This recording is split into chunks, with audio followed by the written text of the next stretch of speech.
மயிலிட்டியில் உயர் பாதுகாப்பு வலயத்திற்கென ஆக்கிரமிக்கப்பட்டுள்ள மக்களின் காணிகளை விடுவிக்க வலியுறுத்தி கவனஈர்ப்பு நடவடிக்கை.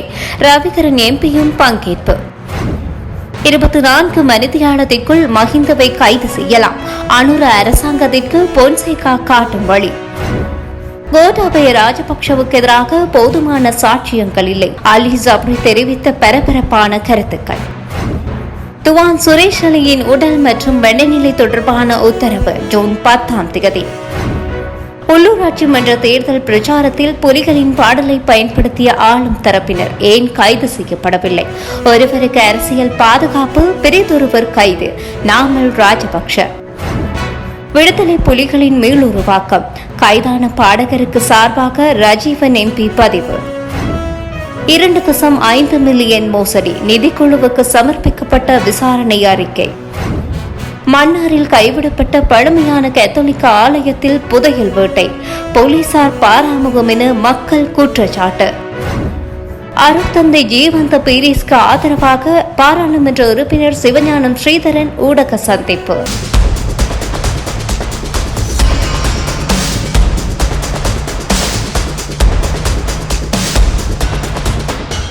உயிர்த்த ஞாயிறு பயங்கரவாத குண்டு தாக்குதல் தொடர்பில் கைது செய்யப்பட்டு பயங்கரவாத தடை சட்டத்தின் கீழ் தடுப்பு காவலில் வைக்கப்பட்டு விசாரணைக்கு உட்படுத்தப்பட்ட வரும் அரச புலனாய்வு பிரிவின் முன்னாள் பிரதானி ஓய்வு பெற்ற மேஜர் ஜெனரல் துவான் சுரேஷ் அலியின் உடல் மற்றும் மனநிலை குறித்து இரு தரப்பினராலும் முன்வைக்கப்பட்ட கோரிக்கைகள் மீதான உத்தரவு எதிர்வரும் 10 அறிவிக்கப்படும் என கொழும்பு கோட்டை நீதவான் பசன் அமரசேன நேற்று உத்தரவிட்டுள்ளார். நேற்றைய தினம் இந்த வழக்கு நீதிமன்றத்தில் எடுத்துக் கொள்ளப்பட்ட போது தடுப்பு காவல் உத்தரவின் கீழ் தடுத்து வைக்கப்பட்டு விசாரணைக்கு உட்படுத்தப்பட்டு வரும் முன்னாள் அரசு புலனாய்வு பிரிவின் பிரதானி சுரேஷ் அலியின் உடல்நலம் குறித்து ஆராய்வதற்காக சுகாதார சேவைகள் பணிப்பாளர் நாயகம் ஊடாக விசேட நீதிமன்ற மருத்துவ சபையொன்றை நியமிக்குமாறு குற்றப்புலனாய்வு திணைக்களம் சார்பில் நீதிமன்றத்தில் முன்னிலையான மேலதிக சொலிசிட்டர் ஜெனரல் திலீப் பீரிஸ் கோரிக்கையொன்றை முன்வைத்திருந்தார்.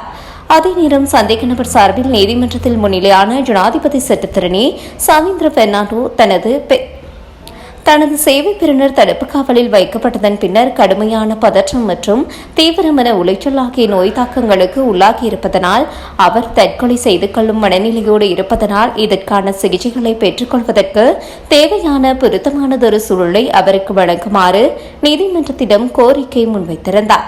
மேலும் சந்தேக நபரான சுரேஷ் அலியின் மனநிலை தொடர்பாக 5 மனநல விசேட வைத்தியர்கள் அடங்கிய குழுவினால் வழங்கப்பட்ட மருத்துவ அறிக்கையையும் இதன்போது ஜனாதிபதி சட்டத்தரணி நீதிமன்றத்தில் சமர்ப்பித்திருந்தார். இதன்போது குற்றப்புலனாய்வு திணைக்களம் சார்பில் முன்னிலையான மேலதிக சொலிசிட்டர் ஜெனரல் குறித்த மருத்துவ அறிக்கையை நிராகரிக்குமாறு நீதிமன்றத்தை கேட்டுக் கொண்டார். சந்தர்ப்பத்தில் பிரதிவாதி சார்பில் முன்னிலையான ஜனாதிபதி சட்டத்தரணி சவீந்திர பெர்னாண்டோ நீதிமன்றத்தில் விளக்கமளிக்கையில் கனம் நீதவான் அவர்கள் ஏற்கனவே இந்த வழக்கு விசாரணைக்கு வந்தபோது முன்னர் இருந்த நீதவான் கடந்த மார்ச் 24 எனது சேவை பெறுநர் குற்றப்புலனாய்வு திணைக்களத்தில் தடுத்து வைக்கப்பட்டிருந்த இடத்திற்கு நேரில் சென்று பரிசோதித்துள்ளார். அது தொடர்பான வினாவிடைகள் இந்த நீதிமன்றத்தில் உத்தியோகபூர்வமாக பதிவு செய்யப்பட்டுள்ளன. அதில் சந்தேக நபர் இவ்வாறு குறிப்பிட்டுள்ளார். நான் ஒற்றை தலைவலி நோயினால் அவதிப்படுகின்றேன். முறையான இடவசதிகள் இல்லாத இடத்திலேயே தடுத்து வைக்கப்பட்டிருந்தேன். மின்சாரம் இல்லாமலேயே இரவை கழித்தேன். அதற்கு அடுத்து வெள்ளை ஆடை அணிந்து வந்த அதிகாரிகள் சிலர் என்னை பரிசோதனைக்குட்படுத்தினர். ஆடைகளை களையும்படி கூறினர். எனது ஒற்றை தலைவலி நோய்க்கான மாத்திரைகள் எனக்கு கிடைத்தன. இரவு 10 மணிக்கு மேல் கழிவறைக்கோ அல்லது வேறு எங்குமோ செல்ல அனுமதிப்பதில்லை. எலிகளின் தொல்லை அதிகமாக காணப்படுகின்றது. குறிப்பாக ஒரு விடயத்தை கூற வேண்டும். விசாரணை அதிகாரிகள் என்னை கவனித்துக் கொள்கின்றனர். அது மாத்திரமே எனக்கு இருக்கும் ஒரே ஆறுதல். ஆனால் மறுபுறத்தில் வேறு ஏதோ ஒரு விடயம் நடந்து கொண்டிருக்கின்றது என சந்தேக நபரான சுரேஷ் அலி பதிலளித்துள்ளதாக ஜனாதிபதி சட்டத்தரணி நீதிமன்றத்திற்கு தெரிவித்தார். சம்பவம் குறித்து மேலும் விவரங்களை முன்வைத்த ஜனாதிபதி சட்டத்தரணி கடந்த ஏப்ரல் 22 அன்று முன்னர் இருந்த நீதவான் சந்தேக நபரின் உடல்நிலை தொடர்பாக 3 விடயங்களை உள்ளடக்கி ஒரு உத்தரவை பிறப்பித்திருந்தார். நீதிமன்ற மருத்துவ அதிகாரியின் கீழ் ஊட்டச்சத்து நிபுணர், மனநல மருத்துவர் மற்றும் கண் மருத்துவ நிபுணர் ஆகியோரிடம் சந்தேக நபரை முன்னிலைப்படுத்தி நீதிமன்றத்திற்கு அறிக்கை சமர்ப்பிக்குமாறு அந்த உத்தரவில் கூறப்பட்டிருந்தது. ஆனால் இன்று வரை ஊட்டச்சத்து நிபுணரால் வழங்கப்பட்ட உணவுகள் என்ன என்பது பற்றி எங்கும் குறிப்பிடப்படவில்லை. அந்த ஊட்டச்சத்து நிபுணரின் அறிக்கையின்படி உடற்பயிற்சிகளை மேற்கொள்வதற்காக 10 மணி முதல் 3 மணி வரையான காலப்பகுதிக்குள் வெளியிடங்களுக்கு செல்ல சந்தேக நபருக்கு சந்தர்ப்பம் வழங்கப்பட வேண்டும். மேலும் ஒரு உணவு பட்டியலும் உள்ளது. அது தொடர்பில் இதுவரை ஏதேனும் செய்யப்பட்டுள்ளதா என்பது குறித்து எவ்வித விவரமும் வெளியிடப்படவில்லை என தெரிவித்துள்ளார். இதன்போது குறுக்கிட்ட நீதவான் குறித்த மருத்துவ அறிக்கைகள் சட்ட வைத்திய அதிகாரியினூடாக நீதிமன்றத்தில் சமர்ப்பிக்கப்பட்டதா என கேள்வி எழுப்பினார். அதற்கு பதிலளித்த குற்றப்புலனாய்வு திணைக்களத்தினர் அனைத்து வைத்தியர்களிடமிருந்தும் சந்தேக நபர் தொடர்பாக பெற்றுக் கொள்ளப்பட்ட அறிக்கைகள் நீதிமன்றத்தில் ஒப்படைக்கப்பட்டுள்ளதாக தெரிவித்தார். சம்பவம் தொடர்பாக நீதிமன்றில் மேலும் விவரங்களை முன்வைத்த ஜனாதிபதி சட்டத்தரணி தனது சேவை பெறுநர் தடுப்பு காவல் உத்தரவுக்கு உட்படுத்தப்பட்ட பின்னரே இவ்வாறான மனநல பாதிப்புக்குள்ளானார் என்றும் அதற்கு முன்னர் அவருக்கு எவ்வித மனநல பாதிப்புகளும் இருக்கவில்லை எனவும் தெரிவித்துள்ளார். மேலும் அன்று முதல் இன்று வரை குற்றப்புலனாய்வு திணைக்களத்தின் தடுப்பு காவலில் எனது சேவை பெறுநர் கொடூரமான சித்திரவதைகளுக்கும் மனிதாபிமானமற்ற மற்றும் இழிவான நடத்தைகளுக்கும் உட்படுத்தப்பட்டுள்ளார். இந்த விடயம் மருத்துவ அறிக்கைகளில் குறிப்பிடப்பட்டுள்ளது. இதற்கு குற்றப்புலனாய்வு திணைக்களமே பொறுப்பேற்க வேண்டும். கனம் நீதவான் அவர்களே, எனது சேவை பெறுநர் தற்போது தடுத்து வைக்கப்பட்டுள்ள இடத்திலிருந்து அவருக்கு சிகிச்சை அளிக்கக்கூடிய தகுந்ததொரு பொருத்தமான சூழலுக்கு அவரை மாற்றுமாறு நான் கோருகின்றேன். இல்லையெனில் அவரது உயிருக்கு ஆபத்தான நிலைமை ஏற்படும் என்றே தோன்றுகிறது. அவர் குற்றப்புலனாய்வு திணைக்களத்தில் அல்ல, வைத்தியர்களுடன் ஒரு வைத்தியசாலையிலே இருக்க வேண்டும். விசாரணையை தொடர்ந்து முன்னெடுங்கள். ஆனால் தற்போதுள்ள நிலைமையை கருத்தில் கொண்டு அவருக்கு சிகிச்சை அளிக்கப்பட வேண்டும். அதற்கான உத்தரவை வழங்குமாறு கேட்டுக்கொள்கின்றேன். ஏதேனும் விபரீதம் நடந்த பின்னர் ஒவ்வொருவர் மீதும் விரல் நீட்டுவதில் பயனில்லை. அசம்பாவிதங்களை தடுப்பதே எமது பொறுப்பாகும். நாம் சலியை பாதுகாக்க வேண்டும். இந்த நிலையில் குற்றப்புலனாய்வு திணைக்களம் சார்பில் முன்னிலையான மேலதிக solicitor general Dilip Peiris Suresh Sallay Oscar விருது வழங்கத்தக்க ஒரு சிறந்த நடிப்பில் ஈடுபட்டு வருகின்றார். சம்பவத்துடன் தொடர்புடைய சந்தேக நபர் கடந்த பிப்ரவரி 25ஆம் தேதியே கைது செய்யப்பட்டார். அதன் பின்னர் அவர் ஒரு பாரம்பரிய நடைமுறைகளுக்கு அப்பாற்பட்ட உத்தரவுகளை நீதிமன்றத்திடம் கோரினார். இந்த நீதிமன்றத்தை உங்களது வழிகாட்டுதல்களிலிருந்து திசை திருப்புவதற்காக அவர் நீதிமன்றத்தை ஒரு மேடையாக பயன்படுத்திக் கொண்டார். 2-3 நாட்கள் அவர் நீதிமன்றத்திற்கு வந்தார். மே மாதம் 4ஆம் தேதி வரை வைத்தியர் பரிசோதித்தனர். மே 18ஆம் தேதி மருத்துவ அறிக்கைகள் கிடைத்தன. இவருக்கு இப்படி ஒரு நிலைமை இருந்திருந்தால் நீதிமன்றத்தில் நகர்த்தல் பத்திரம் ஒன்றை தாக்கல் செய்ய காலம் தாமதித்தது ஏன்? சந்தேக நபரிடம் மகன், சகோதரர் மற்றும் சட்டத்திறனிகள் குற்றப்புலனாய்வு திணைக்களத்திற்கு வந்து இவரை சந்தித்து செல்கின்றனர். குற்றப்புலனாய்வு திணைக்களத்தின் பணிப்பாளர் ஷானியை மாற்றுமாறு கோரி இவர்கள் ஒரு நாடகத்தை அரங்கேற்றினார்கள். இப்போது ஆஸ்கார் விருது வழங்கத்தக்க ஒரு சிறந்த நடிப்பை வெளிப்படுத்துகின்றார்கள். 2019இல் அரச புலனாய்வு பிரிவின் தலைவராக இருந்த சுரேஷ் செல்லே 8 தற்கொலை குண்டுதாரிகளை 3 வருடங்களாக தகுந்த நேரம் வரும் வரை கண்காணித்தவர். இவருக்கு மனநல பாதிப்பு ஏதேனும் இருந்திருந்தால் மனநல மருத்துவருடைய அறிக்கையின்படி நீதிமன்றத்திற்கு அதனை முன்னரே தெரிவித்திருக்க வேண்டும். ஆனால் மேன்முறையீட்டு நீதிமன்றத்தில் தாக்கல் செய்யப்பட்டுள்ள ரீட் மனுவுக்கு சாதகமான பின்னணியை உருவாக்கிக் கொள்ளவே இதுவரை காலமும் மௌனமாக இருந்துள்ளனர். நீதிமன்றத்தை திசை திருப்ப இவர்கள் மேன்முறையீட்டு நீதிமன்றத்தில் ரீட் மனு ஒன்றை தாக்கல் செய்துள்ளனர். அது குறித்து தங்களுக்கு தெரிவிக்க கூட இல்லை. எவ்வித அடிப்படையுமற்ற ஒரு நடிப்பையே இவர்கள் வெளிப்படுத்துகின்றனர். முழு மருத்துவ பரிசோதனையின் போது இவர் அழுது கொண்டே இருந்ததாக மனநல மருத்துவர் குறிப்பிட்டுள்ளார். குழந்தையை போன்ற இத்தகைய நடிப்புகள் எங்களிடம் செல்லுபடியாகாது. இவர்களுக்கு மூளை சலவை செய்யப்பட்டுள்ளது. இல்லையெனில் இவர் எவ்வாறு ஒரு புலனாய்வு அதிகாரியாக இருந்திருக்க முடியும்? இவர் நீதிமன்றத்தில் அழவில்லை. இவருக்கு முன்னதாக எவ்வித மனநல பாதிப்போ அல்லது மனநோயோ இருந்திருக்கவில்லை. இந்த வழக்கின் பின்னணியை வேறு திசைக்கு திருப்புவதற்கே இவர்கள் முயற்சிக்கின்றனர். சந்தேக நபருக்கு தற்காலிக நினைவாற்றல் இழப்பு ஏற்பட்டுள்ளதாக குறிப்பிட்டுள்ளனர். சந்தேக நபருக்கு தனது கைபேசியில் கடவுச்சொல் கூட நினைவில்லை என்கின்றார். எனினும் நாம் கணினியின் கடவுச்சொல்லை கண்டறிந்துள்ளோம். ஆணைகளை களையும்படி கூறினார்கள். கைகளை உயர்த்தி சொன்னார்கள். கால்களில் அடித்தார்கள். மிச்சத்தை கூற வெட்கமாக இருக்கின்றது என்று சந்தேக நபர் கூறும் கதைகளை நீதிமன்ற மருத்துவ அதிகாரியிடம் அவர் கூறவில்லை. மனநல மருத்துவரிடம் சொல்வதற்கு முன்னரே இவ்வாறு பேசுமாறு இவருக்கு முறையான பயிற்சி அளிக்கப்பட்டுள்ளது. சந்தேக நபருக்கு சாதாரணமான மருத்துவ பரிசோதனை ஒன்று செய்யப்பட்டதாக மனநல மருத்துவர் குறிப்பிட்டுள்ளார். இந்த மருத்துவருக்கு நீதிமன்ற உத்தரவுகளும் பிறப்பிக்கப்பட்டுள்ளன. சட்ட வைத்திய அதிகாரியிடம் அழாமல் மனநல மருத்துவரிடம் சென்று அழுது கொண்டிருக்கின்றார். பதற்றமும் கவலையும் எந்த ஒரு குற்றவாளிக்கும் ஏற்படுவது இயல்பான ஒரு விடயமாகும். நாம் இவரை இறக்க விட மாட்டோம். அது இயற்கையானது. இவர்கள் தற்கொலை செய்து கொள்ள முயல்கிறார்கள். கண், பல், ஊட்டச்சத்து மற்றும் நீரிழிவு உள்ளிட்ட அனைத்து பரிசோதனைகளையும் நாம் கவனித்துள்ளோம். சுரேஷ் செலே சிஐடிக்கு வந்த பின்னரே அவரது இரு காதுகளும் சுத்தப்படுத்தப்பட்டன. சிஐடி வாகனத்துடன் போலீஸ் விசேட அதிரடிப்படையை சேர்ந்த 13 பேரும் 4 மோட்டார் சைக்கிள்களும் 5 அதிகாரிகளும் சந்தேக நபருடன் பாதுகாப்புக்காக செல்கின்றனர். சந்தேக நபரை இவ்வாறு குற்றப்புலனாய்வு திணைக்களம் கவனித்துக் கொள்ளும் போது இவ்வாறான பொய் மனுக்களை தாக்கல் செய்து நீதிமன்றத்தின் நேரத்தை வீணடித்து நீதிமன்றத்தை அவமதிக்கும் வகையில் செயற்படுவோருக்கு எதிராக சட்ட நடவடிக்கை எடுக்கப்பட வேண்டும். குடும்பத்தினருடன் தொடர்பு கொள்வதற்கு சந்தேக நபருக்கு எவ்வித அனுமதியும் வழங்கப்படுவதில்லை என கூறுகிறார்கள். ஆனால் ஒவ்வொரு சனிக்கிழமையும் தனது மகன், மனைவி மற்றும் தாயாருடன் தொலைபேசியில் பேசுவதற்கு சந்தேக நபருக்கு அனுமதி வழங்கப்பட்டுள்ளது. சந்தேக நபர் கடந்த 3 மாதங்களாக தடுப்பு காவலில் உள்ளார். அவர் குற்றப்புலனாய்வு பிரிவின் முன்னாள் பிரதானியாக இருந்தவர். அப்படி இருக்கையில் தனக்கு சித்திரவதை செய்த அதிகாரிகள் யார் என்பதை அவர் ஏன் கூறாமல் இருக்கின்றார்? பல்வேறு பிரிவுகளை சேர்ந்த வைத்தியர்களும் சந்தேக நபருக்கு எவ்வித நோய் நிலைமையும் இல்லை என குறிப்பிட்டுள்ள நிலையில் இவர்கள் மனநல மருத்துவரை இலக்கு வைத்துள்ளனர். மனநல பாதிப்பு என காண்பித்து இந்த வழக்கை திசை திருப்புவதே இவர்களின் நோக்கமாகும். உள்ளூராட்சி மன்ற தேர்தல் பிரச்சாரத்தின் போது தேசிய மக்கள் சக்தியின் அரசியல்வாதிகள் விடுதலை புலிகள் அமைப்பின் கருப்பொருள் கொண்ட பாடல்களை பயன்படுத்திய போதும் பகிர்ந்து கொண்ட போதும் ஏன் பயங்கரவாத தடை சட்டத்தின் கீழ் அவர்கள் கைது செய்யப்படவில்லை என்பதை அரசாங்கம் விளக்க வேண்டும். ஒருவருக்கு அரசியல் பாதுகாப்பு கிடைப்பதும் மற்றவர் பயங்கரவாத தடுப்பு சட்டத்தின் கீழ் கைது செய்யப்படுவதும் தவறானதாகும் என ஸ்ரீலங்கா பொதுஜன பெரமுனவின் தேசிய அமைப்பாளரும் பாராளுமன்ற உறுப்பினருமான நாமல் ராஜபக்ஷ சுட்டிக்காட்டியுள்ளார். யாழ் உரும்பராய் பகுதியில் கிளிநொச்சி பகுதியைச் சேர்ந்த இளம் பாடகர் ஒருவர் விடுதலை புலிகள் அமைப்புடன் தொடர்புடைய பாடலை பாடியதாக சந்தேகத்தின் அடிப்படையில் பயங்கரவாத தடை சட்டத்தின் கீழ் கைது செய்யப்பட்டுள்ளமை தொடர்பில் தனது உத்தியோகபூர்வ எக்ஸ் வலைதளத்தில் மேற்கண்டவாறு பதிவேற்றம் செய்துள்ளார்.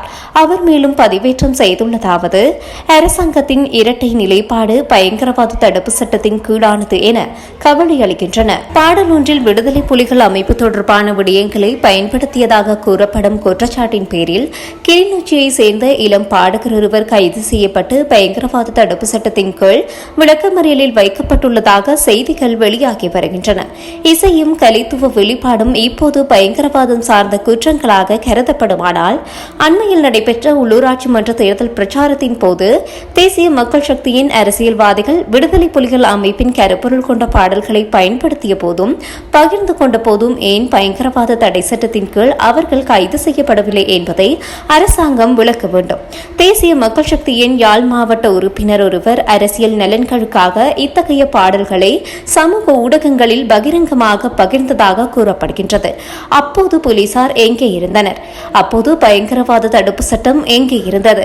விடுதலை புலிகள் அமைப்பு என்பது சட்டத்தின் பிரகாரம் தடை செய்யப்பட்ட ஒரு பயங்கரவாத அமைப்பாகவே இன்றும் காணப்படுகின்றது. புலிகள் அமைப்பின் கொள்கைகளை எவரும் ஊக்குவிப்பதையோ அல்லது வெளிப்படுத்துவதையோ நாங்கள் ஆதரிக்கவில்லை.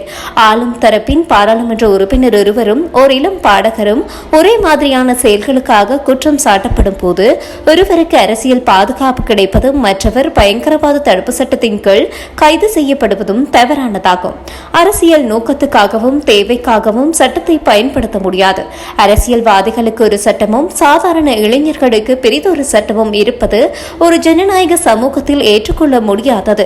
இத்தகைய செயல் சட்டவிரோதமானவை என்று அரசாங்கம் நம்பினால் அரசியல் நோக்கங்களுக்கு அப்பால் பொறுப்புக்கூறல் அனைவருக்கும் சமமாக பயன்படுத்தப்பட வேண்டும். இல்லையெனில் இந்த கைது அதிகாரத்தை தெரிவு செய்து துஷ்பிரயோகம் செய்யும் ஒரு செயலாகவே பார்க்கப்படும் என தெரிவித்துள்ளார். ஜனாதிபதி அனுர்குமார திசாநாயக்க இலங்கையில் மீண்டும் யுத்த சூழ்நிலை உருவாக்காது என்றும் விடுதலை புலிகள் போன்ற ஆயுத இயக்கங்கள் மீள உருவாகும் வாய்ப்பு இல்லை என்றும் தெளிவாகவும் உறுதியாகவும் உள்ளதாக நாடாளுமன்ற உறுப்பினர் ரஜீவன் ஜெயச்சந்திரமூர்த்தி தெரிவித்துள்ளார். இந்த நிலையில் சில பாடல்கள் அல்லது கலை வெளிப்பாடுகளை மட்டுமே அடிப்படையாக கொண்டு அவை ஆயுதவாதத்தை உருவாக்குகின்றன என்று வாதிடுவது யதார்த்தத்திற்கு புறம்பான அணுகுமுறையாகும் என்றும் ரஜீவன் ஜெயச்சந்திரமூர்த்தி குறிப்பிட்டுள்ளார். அவர் தனது உத்தியோகபூர்வ முகநூல் பக்கத்திலேயே இந்த விடயத்தினை பதிவிட்டுள்ளார். இதுகுறித்து அவர் மேலும் குறிப்பிடுகையில், கலை, இலக்கியம் மற்றும் இசை என்பவை மக்களின் வரலாறு, நினைவுகள், உணர்வுகள் மற்றும் அனுபவங்களை வெளிப்படுத்தும் சமூக பிரதிபலிப்புகளாகும். அவற்றை குற்றம் சாட்டுவதற்கு பதிலாக அவை தோன்றுவதற்கான சமூக மற்றும் அரசியல் பின்னணிகளை புரிந்து கொள்வதே முக்கியமானதாகும் என ரஜீவன் ஜெயச்சந்திரமூர்த்தி தெரிவித்துள்ளார். அத்துடன் தமிழ் மக்கள் இன்னும் பல தீர்க்கப்படாத பிரச்சினைகளை எதிர்கொண்டு வருகின்றனர். காணி, காணாமலாக்கப்பட்டோர், அரசியல் அதிகார பகிர்வு,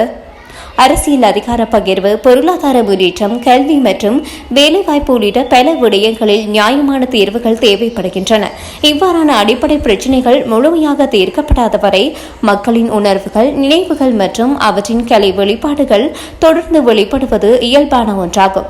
எனவே இனங்களுக்கு இடையிலான நல்லிணக்கத்தையும் பரஸ்பர புரிதலையும் வெளிப்படுத்தும் நோக்கில் எந்தவொரு தரப்பினரும் தேவையற்ற சர்ச்சைகள் அல்லது உணர்ச்சி தூண்டல்களை ஏற்படுத்தும் நடவடிக்கைகளில் ஈடுபடாமல் மக்களின் உண்மையான பிரச்சினைகளுக்கு தீர்வு காணும் பணிகளில் கவனம் செலுத்துவது காலத்தின் தேவையாகும். அதுவே நிலையான சமாதானத்திற்கும் தேசிய ஒற்றுமைக்கும் வழிவகுக்கும் என குறிப்பிட்டுள்ளார். யாழ்ப்பாணம் வெளிவடக்கு மயிலிட்டி பகுதியில் உயர் பாதுகாப்பு வலயமாக உள்ள தமது காணிகளை விடுவிக்க வலியுறுத்தி காணி உரிமையாளர்கள் காங்கேசன்துறை தொண்டமனார் வீதியின் அருகே ராணுவத்தினரின் கமாண்டர் பங்களா முன்பாக இன்று 7வது வெள்ளிக்கிழமை கவனஈர்ப்பு நடவடிக்கை முன்னெடுக்கப்பட்டது. இவ்வாறு மக்களால் தமது காணிகளை விடுவிக்க வலியுறுத்தி இடம்பெற்ற கவனஈர்ப்பு நடவடிக்கையில் வன்னி மாவட்ட நாடாளுமன்ற உறுப்பினர் துரைராசா ரவிகரன், முன்னாள் நாடாளுமன்ற உறுப்பினர் செல்வராசா கஜேந்திரன் ஆகியோர் பங்கேற்றிருந்தனர். இது தொடர்பில் மேலும் தெரிய வருகையில் வெளிவடக்கில் 249, 256, 248, 251 மற்றும் 255 ஆகிய கிராம சேவையாளர் பிரிவுகளைச் சேர்ந்த மக்கள் கடந்த 1990ஆம் ஆண்டு ஜூன் மாத காலப்பகுதியில் அவர்களது சொந்த இடங்களில் இருந்து வெளியேற்றப்பட்ட பின்னர் அப்பகுதி உயர் பாதுகாப்பு வலயமாக காணப்படுகின்றது. யுத்தம் முடிவடைந்து 17 வருடங்கள் கடந்த நிலையிலும் அப்பகுதியில் இருந்து பாதுகாப்பு தரப்பினர் வெளியேறாத நிலையில் அவை உயர் பாதுகாப்பு வலயமாகவே காணப்படுகின்றது. இந்த நிலையில் தமது 651 ஏக்கர் வரையிலான காணிகளை விடுவிக்குமாறு பல வருடங்களாக காணி உரிமையாளர்கள் போராடி வரும் நிலையிலும் காணிகள் விடுவிக்கப்படவில்லை. இத்தகைய சூழலில் தமது காணிகளை விடுவிக்க வலியுறுத்தி எந்தவொரு வெள்ளிக்கிழமைகளிலும் ஒவ்வொரு வெள்ளிக்கிழமைகளிலும் போராட்டங்களை முன்னெடுப்பதென காணி உரிமையாளர்கள் முடிவெடுத்திருந்தனர். இதற்கமைய தமது காணிகளை விடுவிக்குமாறு வலியுறுத்தி இன்று 7வது வெள்ளிக்கிழமையும் காணி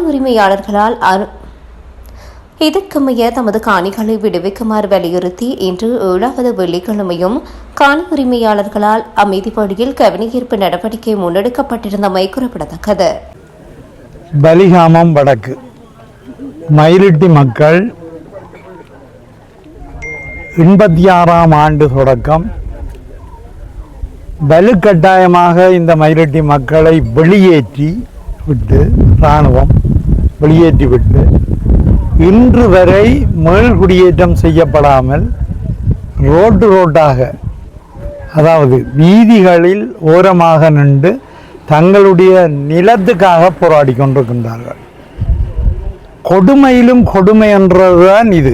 கொடுமையிலும் கொடுமையான ஒரு வேலையை இலங்கை அரசானது முன்பு செய்து கொண்டது போதாதென்று இப்போதைய அரசாங்கம் கவனத்திலே எடுக்கணும் என்றதான் இந்த மக்களுடைய கோரிக்கை.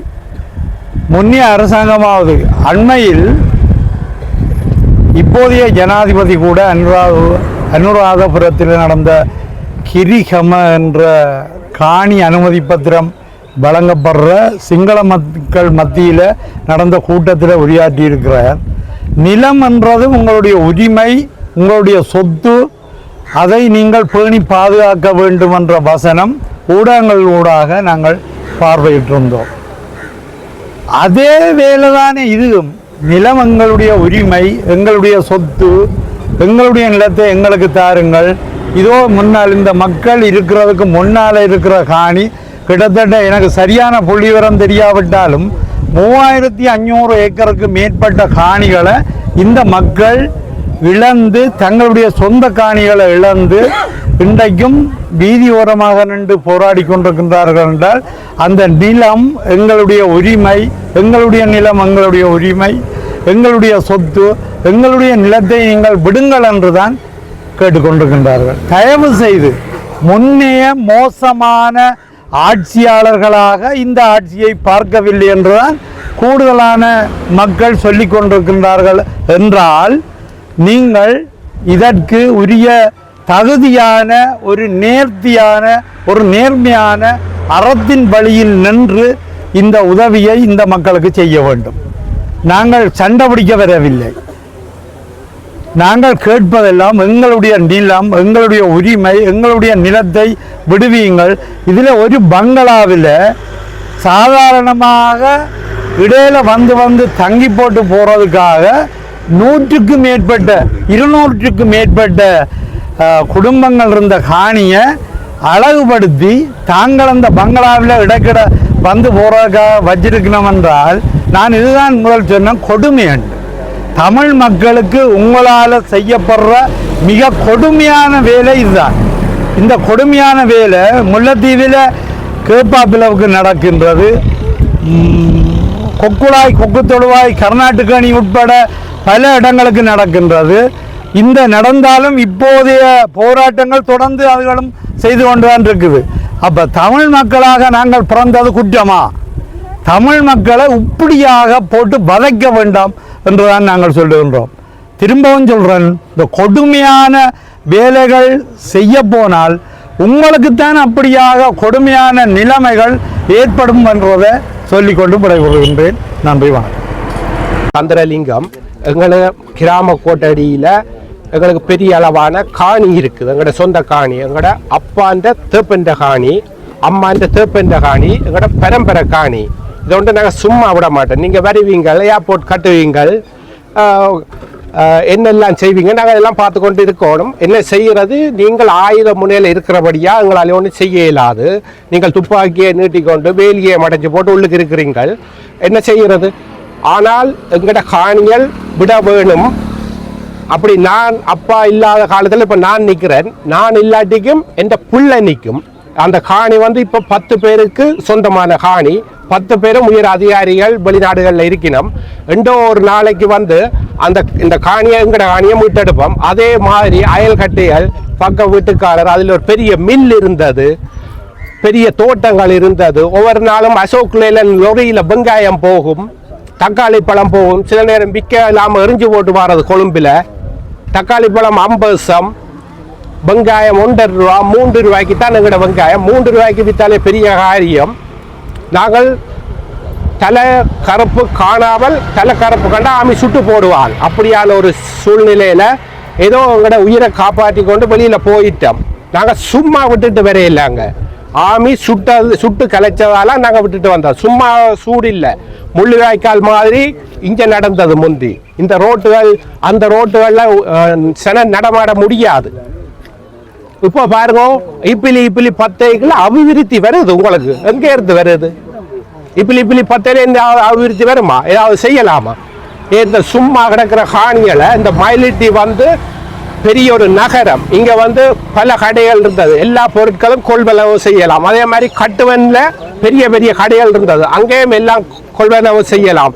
பசாவிளான்லேயும் பெரிய பெரிய கடைகள் இருந்தது. பெரிய நகரம். இங்கால பலாலியும் பெரிய கடைகள், பெரிய நகரங்கள், பெரிய பெரிய ஆட்கள் இருந்த இடங்கள் எல்லாத்தையும் பிடிச்சு வச்சு இப்பிலி 10 வச்சுட்டு அபிவிருத்தி வருது. எங்கே இருந்து வருது அபிவிருத்தி? எல்லாம் வரும்.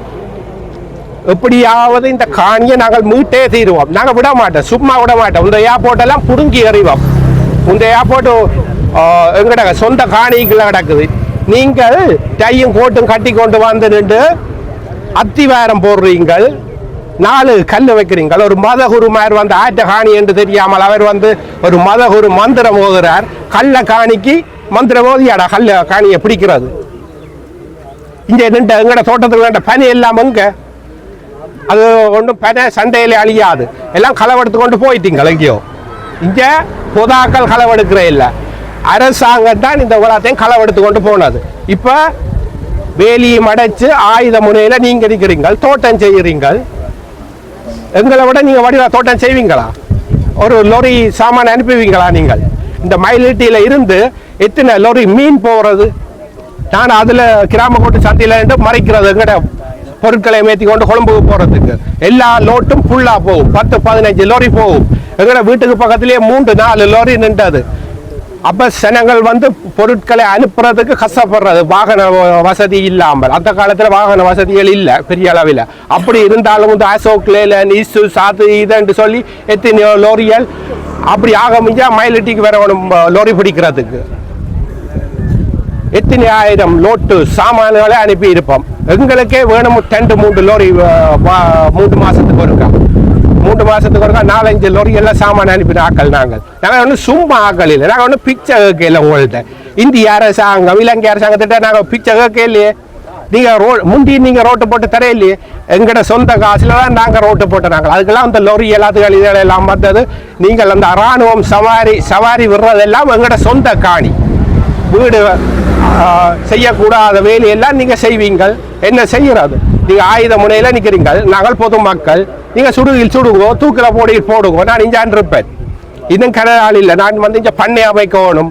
காணியை விட்டால் வெகு சீக்கிரமா என்ற சொத்துக்கள் எல்லாம் கொண்டு வந்து பல கோடி ரூபாய் சொத்துக்களை கொண்டு வந்து நான் இங்கே வந்து பெரிய பண்ணை அமைக்கலாம். இங்கே மக்களுக்கு வேலை கொடுக்கலாம். எத்தனை வேலைகளை செய்யலாம். நீங்க ஒன்றுக்கும் விடுறீங்கள் இல்லையா? இப்போ அங்க வெளிநாடுகளில் வந்து அபிவிருத்தின்றீங்கள். இந்த எங்கட காணியை பிடிச்சி வச்சு பிள்ளி பத்தியா கட்டுறீங்க. நீங்கள் இந்த கம்பி கட்டி அவுட்டு போட்டு நீங்கள் உங்களோட பாட்டுக்கு போனால் நீங்கள் எங்களுக்கு ரோட்டு போட வந்த வேலை 10 மட்ட தேவையில்லை. எல்லாம் நாங்கள் செய்வோம். எங்கள்கிட்ட எல்லா வசதியும் இருக்கு. எங்கட நிலம் முக்கியம். அது எங்கட உயிர். நாங்கள் ஒவ்வொரு நாளும் எங்கட உயிர் சொல்லிக்கொண்டே இருக்குது. எங்கட வீட்டை போகணுமென்று சொல்லி எங்கட இன்று வர 40 வருஷமா அகதியா இருக்கிறோம். 86ஆம் ஆண்டு நாங்கள் அதுக்குள்ள விட்டுட்டு ஓடினாங்க. எங்கட வீட்டுக்கு பக்கத்துல ஒரு 5 வயசு பிள்ளையும் ஒரு 18 வயது பொம்பளை பிள்ளையும் அந்த கெளியில இருந்த ஒரு சிவப்பு கெளியில இருந்து அடிச்சு செத்ததுகள். நெஞ்சில் ஓட்ட 2 பிள்ளைகளுக்கும். அப்ப செய்த அட்டகாசங்கள் இந்த இராணுவம் சொல்லி மாளாதது. இந்த இராணுவம் எங்களுக்கு தேவையில்லை. ஏர்போர்ட் வந்து ஏர்போர்ட்டை அதுக்குள்ளேயே செய்யுங்க. எங்கட காணிக்குள்ளே ஏர்போர்ட் கட்டுறீங்க. இப்போ இருக்கிற ஏர்போர்ட் வாசல் வந்து அது வந்து எங்கட சொந்த காணி. அந்த காணிக்குள்ள நீங்கள் ஏர்போர்ட்டை கட்டி வச்சுங்க. எங்களை கேட்டா கட்டினீங்க. அதுவும் ஆயுத முறையில் வன்முறையில் கட்டி இருக்கிறீர்கள். வன்முறையை பிரயோகிக்கிறது நீங்கள்லாம் அரசாங்கம். முன்னாள் ஜனாதிபதி மஹிந்த ராஜபக்ஷ தூக்கிலிடப்படாவிட்டால் ஜனாதிபதி அனுரகுமார திசாநாயக்க தலைமையிலான அரசாங்கம் நாட்டை கட்டியெழுப்பியுள்ளது என்பதை ஏற்றுக்கொள்ள முடியாது என ஃபீல்ட் மார்ஷல் சரத் பொன்சேகா கூறுகிறார். கொழும்பில் இடம்பெற்ற நிகழ்வொன்றில் கலந்து கொண்டு உரையாற்றும் போது சரத் பொன்சேகா மேற்குறித்த கருத்தை வெளியிட்டுள்ளார். ஜனாதிபதி அனுரகுமார திசாநாயக்க உட்பட இந்த அரசாங்கம் எவ்வளவுதான் பெருமை அடைத்துக் கொண்டாலும் மஹிந்த ராஜபக்ஷவுக்கு தண்டனை வழங்கப்படாவிட்டால் தற்போதைய அரசாங்கம் இந்த நாட்டை கட்டியெழுப்பியுள்ளார்கள் என்பதை நாங்கள் ஏற்றுக்கொள்ள மாட்டோம். இந்த நாட்டிற்கான கடமையையும் சேவையையும் நிறைவேற்ற வேண்டும். இந்த அரசாங்கம் மக்களுக்கு சேவை செய்யும் தனது கடமையை அதனை நிறைவேற்றும் நாளில் நாங்கள் ஏற்றுக்கொள்வோம். இதுதான் யதார்த்தம்.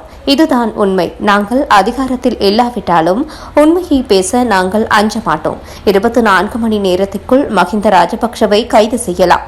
மஹிந்த ராஜபக்ஷவுக்கு வழங்கப்பட வேண்டிய தண்டனை அவர் தூக்கிலிடப்படுவதுதான் என்றும் ஃபீல்ட் மார்ஷல் சரத் பொன்சேகா தொடர்ந்தும் வலியுறுத்தியுள்ளார்.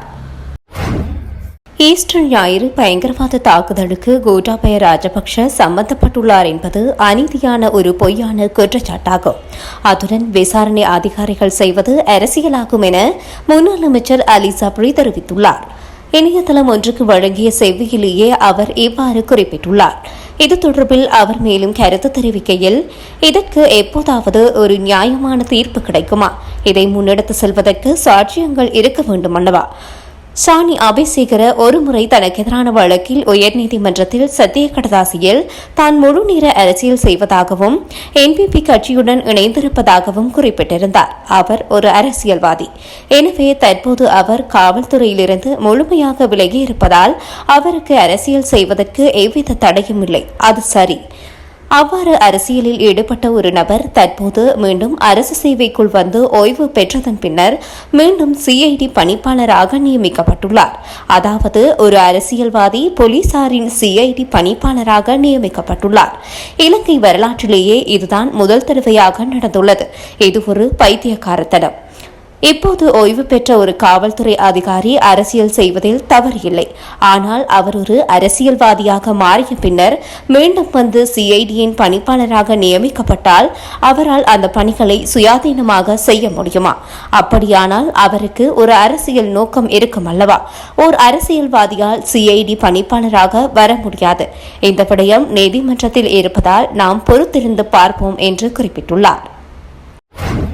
2.5 மில்லியன் அமெரிக்க டாலர் பெறுமதியான அரசாங்கத்தின் திரைசேரி நிதி மாயமான சர்ச்சை குறித்து தயாரிக்கப்பட்ட விசேட விசாரணை அறிக்கை தற்போது அரசாங்க பொது நிதி பற்றிய குழுவிடம் உத்தியோகபூர்வமாக சமர்ப்பிக்கப்பட்டுள்ளதாக தெரிவிக்கப்படுகின்றது. இக்குழுவின் தலைவர் ஹர்ஷடி சில்வா நேற்று நடைபெற்ற நாடாளுமன்ற குழு கூட்டத்தின் போது இந்த விடயத்தினை குறிப்பிட்டுள்ளார். இந்த நிலையில் குறித்த அறிக்கையின் பிரதிகள் அனைத்து விரிவான ஆய்வுகளுக்காக குழுவின் ஏனைய அனைத்து உறுப்பினர்களுக்கும் தற்பொழுது விநியோகிக்கப்பட்டுள்ளதாக அவர் மேலும் சுட்டிக்காட்டினார். அத்துடன் அடுத்த வாரம் திரைசேரியின் செயலாளருடன் நடத்தப்படவுள்ள விசேட உயர்மட்ட கலந்துரையாடலுக்கு முன்னதாக இந்த அறிக்கை முழுமையாக ஆராயப்படும் என்றும் தெரிவித்துள்ளார். இதேவேளை நாடாளுமன்ற குழுவின் உத்தியோகபூர்வ கண்காணிப்பு பொறுப்புகளின் ஒரு பகுதியாக கோரப்பட்ட இந்த ரகசிய அறிக்கையை ஹர்ஷடி சில்வாவின் தனிப்பட்ட இல்லத்திற்கு கொண்டு சென்று ஒப்படைக்க அதிகாரிகள் மேற்கொண்ட முயற்சியை அவர் நிராகரித்தார். இதையடுத்து இவ்வறிக்கை முறைப்படி நாடாளுமன்றத்தில் சமர்ப்பிக்கப்பட்டுள்ளமை குறிப்பிடத்தக்கது. பாராளுமன்ற உறுப்பினர் சிவஞானம் ஸ்ரீதரன் நேற்று மாலை கிளிநொச்சி கட்சி அலுவலகத்தில் ஊடக சந்திப்பினை நடாத்தியிருந்தார். குறித்த ஊடக சந்திப்பில் தற்போது கத்தோலிக்க மதகுருமார்கள் மத்தியில் பேசுபொருளாக இருக்கும் அருட்தந்தை ஜீவந்த பீரிஸ் மே 18 அன்று நினைவேந்தல் நிகழ்வில் தமிழர்களுக்கு நடந்தது இனப்படுகொலை என்பதை தெரிவித்திருந்தார். இதன் மூலம் சகோதர மொழி பேசக்கூடிய ஒருவர் இவ்வாறு சொல்கின்ற விடயம் முக்கியமானது. நல்லிணக்க ஆணைக்குழு முன்பாக மிகவும் துணிச்சலாக 1,46,000 பேர் இறந்து மற்றும் காணாமல் போனமை தொடர்பாக மன்னார் ஆயர் ராஜப்பூ ஒரு அறிக்கையை சமர்ப்பித்திருந்தார். உயிர்த்த ஞாயிறு தாக்குதல் தொடர்பாக பேசி வரும் கர்தினால் மெல்கம் ரஞ்சித் ஆண்டகை தமிழர்களுக்கு நடந்த அநியாயங்களை பற்றி பேசவில்லை.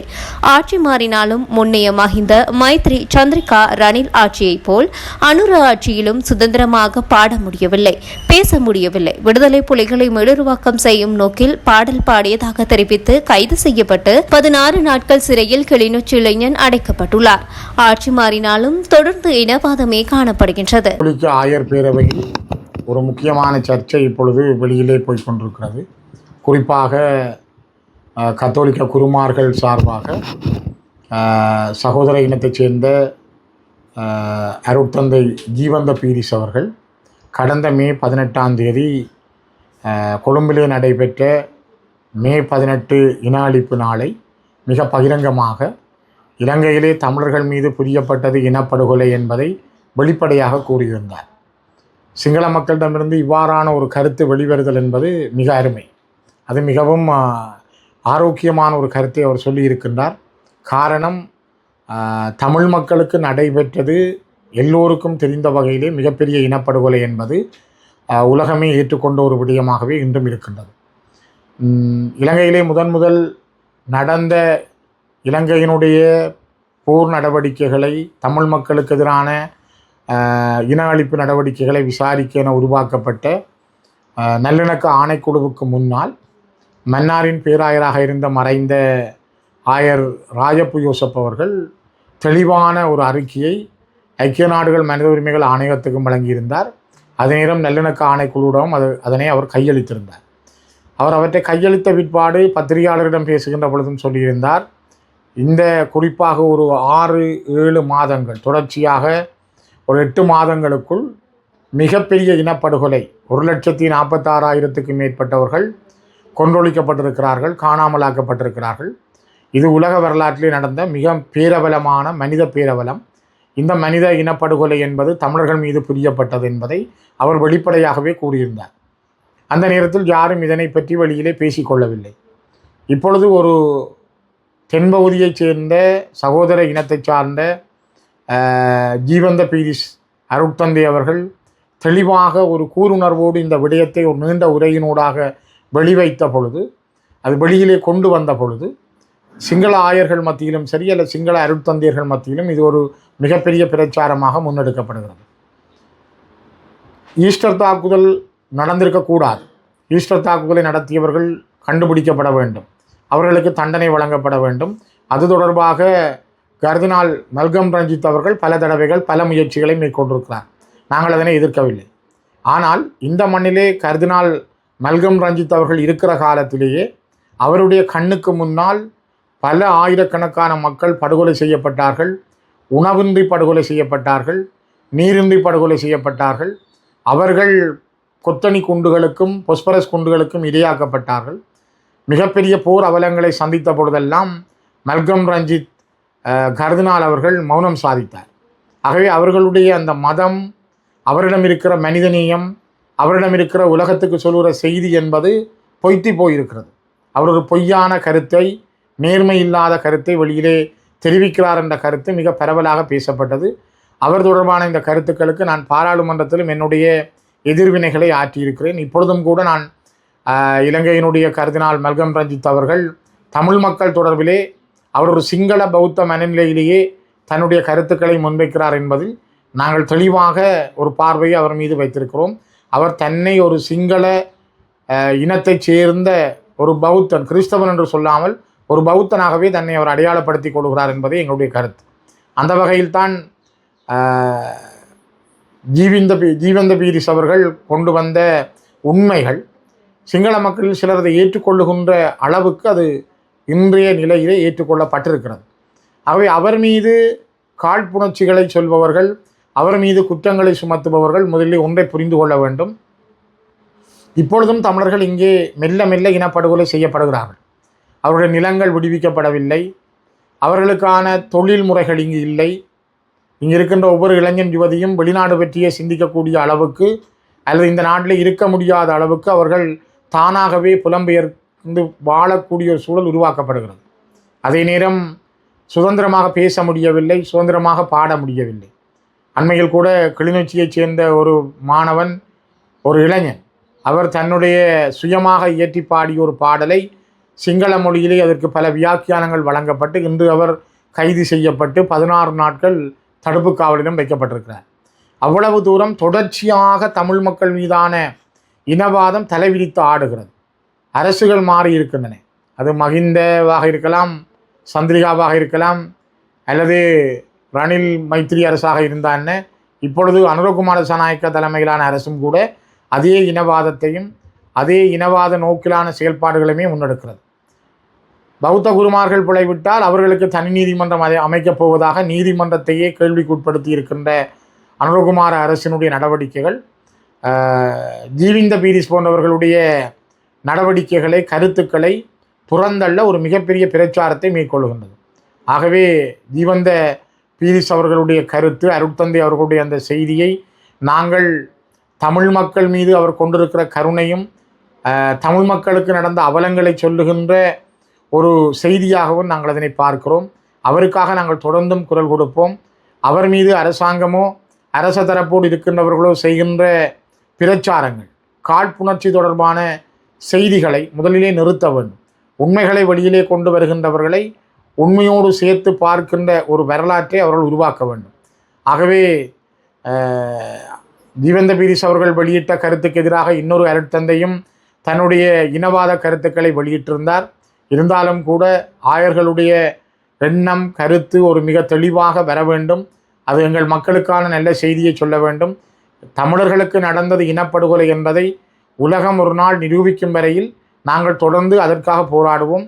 அதற்கான ஆதாரங்களும் செய்திகளும் இன்றும் உலகத்திலே எல்லோரிடமும் உண்டு. அந்த வகையிலே எங்களுக்கு நடைபெற்ற இனப்படுகொலை தொடர்பில் ஜீவந்த பீரிஸ் போன்ற அருட்தந்தையர்கள் மற்றும் மனித உரிமை ஆர்வலர்கள் சொல்லுகின்ற மேற்கொள்ளுகின்ற நடவடிக்கைகள், கருத்துக்களுக்கு நாங்கள் எப்பொழுதும் அவர்களோடு கூட இருப்போம் என்பதை மீண்டும் நாங்கள் வலிமையாக பதிவு செய்கின்றோம்.